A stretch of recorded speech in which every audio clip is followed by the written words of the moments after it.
শুভ সকাল বন্ধুরা। সকাল সকাল বেরিয়ে পড়েছি আজকে। এখন বাজে 4:45। চারিদিকে সবাই এখন ঘুমোচ্ছে আর আমি বেরিয়ে পড়েছি আমার কাজে। অনেক দূর যেতে হবে, তাই চললাম। এই হচ্ছে আমাদের ডুমুরজলা স্টেডিয়াম। এখানে সবাই মর্নিং ওয়াক করতে আসে, তবে এখন দেখছি সব ফাঁকা, কেউ নেই। তার মানে এখনও কারোর ঘুম ভাঙেনি। আমি যাচ্ছি হচ্ছে সাঁতরাগাছি স্টেশন। এটা সাঁতরাগাছি ওভারব্রিজটা, নিচে হচ্ছে রেল লাইনটা। আমি এসে গেছি সাঁতরাগাছি স্টেশনে। এখান থেকে আমি ট্রেন ধরবো।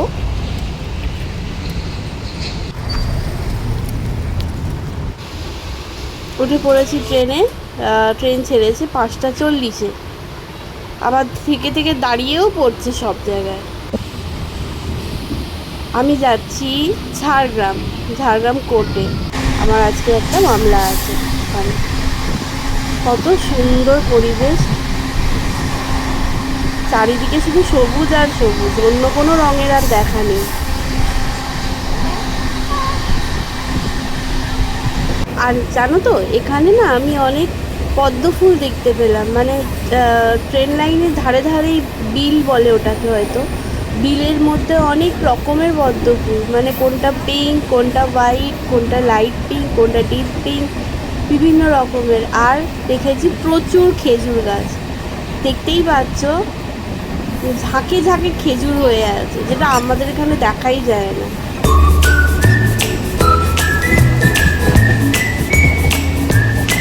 পুরো ধুধু প্রান্তর, কোথাও কোনো বাড়ি নেই।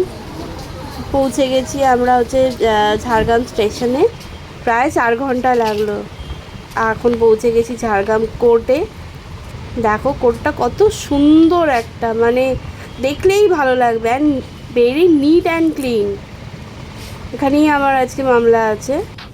প্রায় 2:45 নাগাদ আমাদের মামলা শেষ হয়ে যায়, এবং তারপর ওখান থেকে আমরা ট্রেন লেট ছিল বলে বাসে করে ঝাড়গ্রাম বাস স্ট্যান্ড থেকে বাস ধরে আমরা রওনা দিই বাড়ির উদ্দেশ্যে। দেখো এটা পুরোটাই জঙ্গল, এটা শালবনির জঙ্গল। মানে আগের ঘটনা সবাই জানো ঝাড়গ্রাম কী ছিল।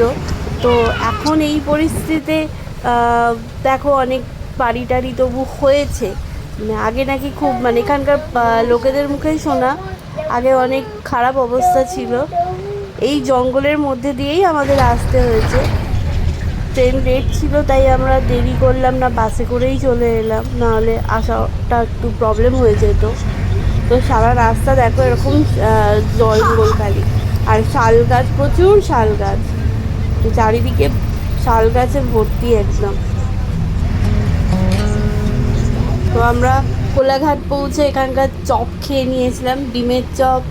চপ খেতে খেতে চলে এলাম বাড়ি। আমার ভিডিও ভালো লাগলে লাইক অ্যান্ড সাবস্ক্রাইব করে দেবে।